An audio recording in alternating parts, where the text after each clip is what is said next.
Hello, hello, and welcome to Tea Time with Tayvin Bayless.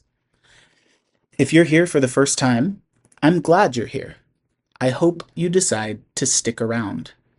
To my returning listeners, welcome back. What's your favorite kind of weather? What's your least favorite? You may remember from a couple episodes ago that I came down with a cold.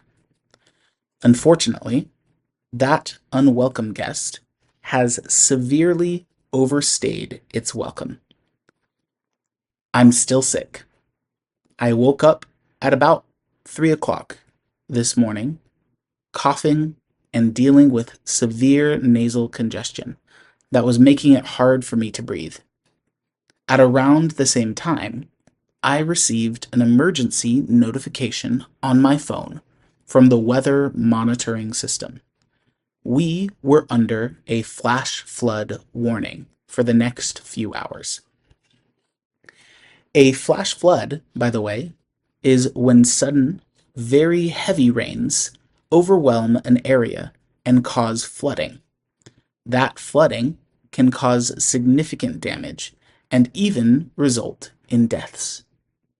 This unfortunate combination of circumstances leads me to today's phrase: when it rains, it pours.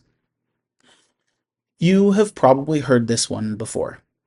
On the surface, it's a description of the weather. Light rain becomes heavy rain. A drizzle becomes a downpour. But as an English expression, it has very little to do with the weather and everything to do with the way bad luck tends to arrive. In English, we use when it rains, it pours to describe a situation where bad things happen all at once. You don't just have one problem, you have several, all stacked on top of each other, and they all seem to arrive at the same moment. Your car breaks down, then your dog gets sick, then your refrigerator stops working, all in the same week. When it rains, it pours.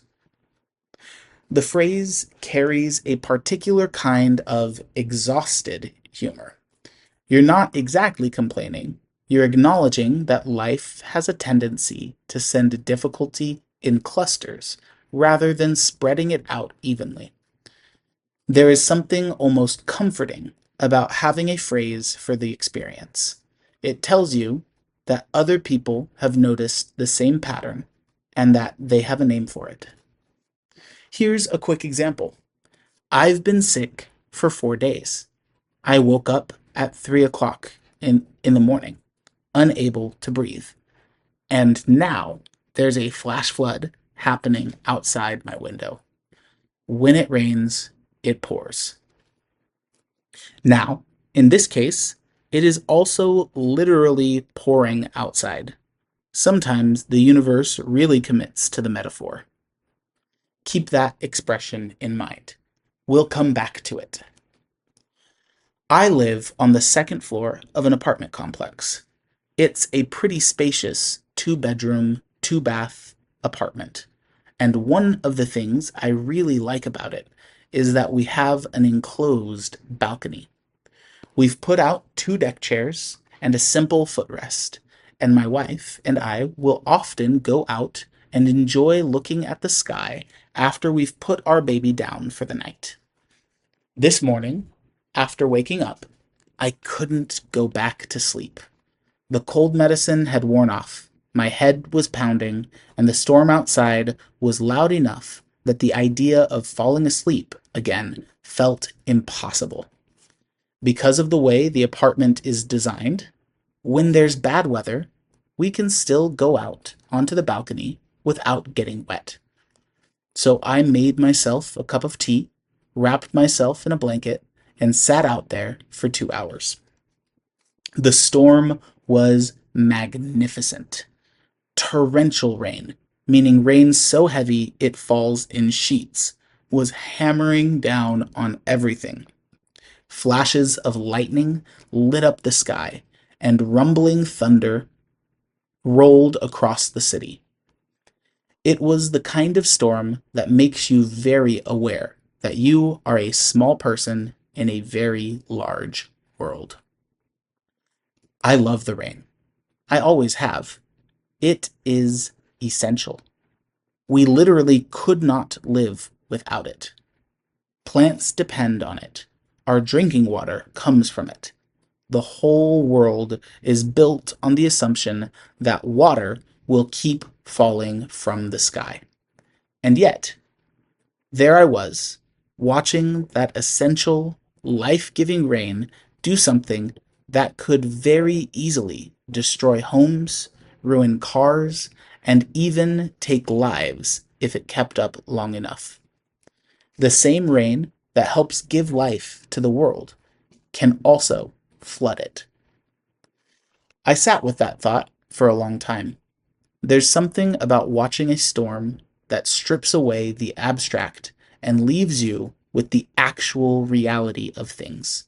Rain is life. Too much rain is danger. The thing that sustains you is the same thing that can overwhelm you. It just depends on how much arrives at once and how prepared the ground is to receive it. That last part is something I want to come back to in a moment, because as I sat there watching the rain, I started thinking about something that has nothing to do with weather and everything to do with language learning. Let's take a closer look at today's expression and some of the language around it. When it rains, it pours describes the experience of bad luck arriving all at once.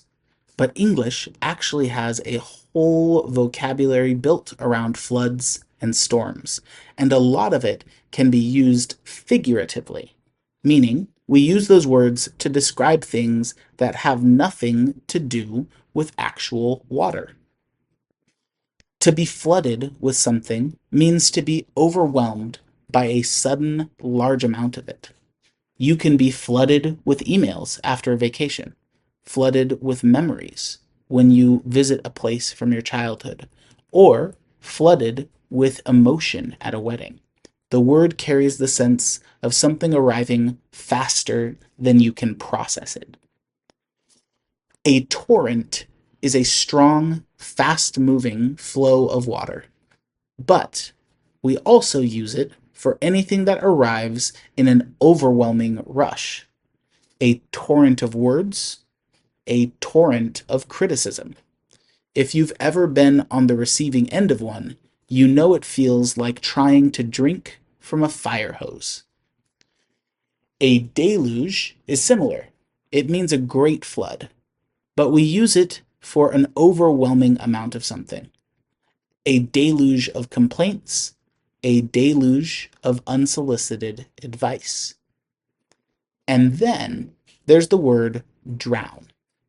Literally, it means to die from being unable to breathe underwater. But we use it figuratively all the time. You can drown in paperwork, drown in debt, drown in regret. The image is the same, water rising past the point where you can keep up. Here's why I want to spend time on these words today. Flash floods, like the one happening outside my window right now, often occur in places where the ground hasn't received much rain recently.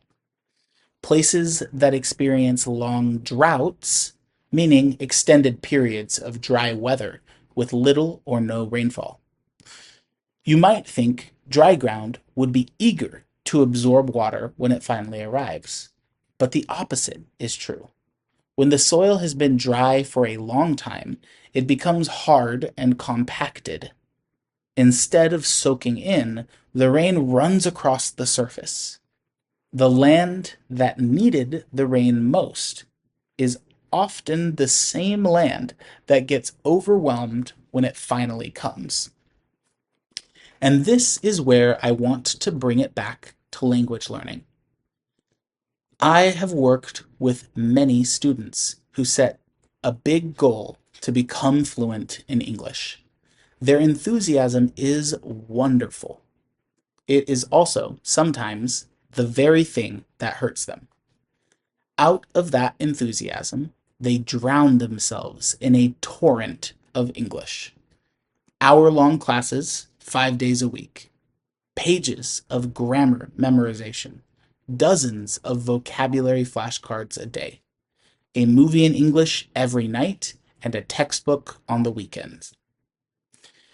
It looks like dedication, and it is. But here's the problem.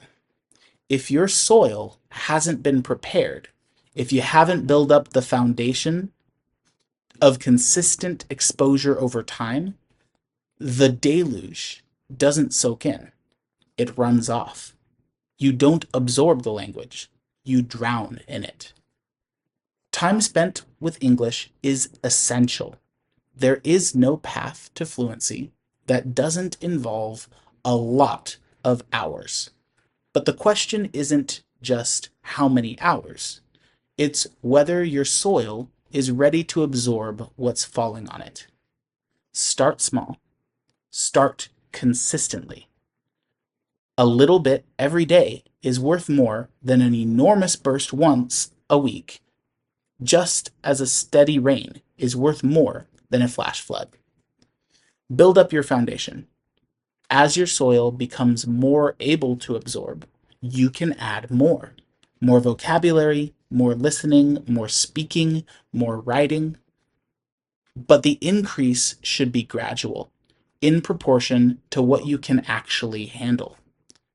So here's something to think about. Are you watering your soil, or are you flooding it? If you're feeling overwhelmed by your study routine, that's worth paying attention to. Being overwhelmed is not always a sign of hard work. Sometimes it's a sign that your ground isn't ready yet. I was sitting on my balcony all the way up until my first lesson of the day. The storm slowed considerably. The thunder became more distant. The rain was still coming, but more gently, the kind of rain that the soil can actually use. When it rains, it pours. That's true. Sometimes everything arrives at once, whether you are ready for it or not. A cold that won't leave, a flash flood at 3 a.m, a pounding headache, a microphone, and a deadline you set for yourself. But the rain doesn't have to be a flood, and the work you are doing to learn English doesn't have to overwhelm you. Some days will be storms, and you'll just have to ride them out. But most days, you get to choose how much rain to invite in. Choose what your soil can actually absorb. Trust that what is absorbed today makes the soil ready for a little more tomorrow. The rain keeps coming. The only question is whether you're ready to receive it. And with that, my cup is empty. Thanks for joining me for tea time. Until the next pot.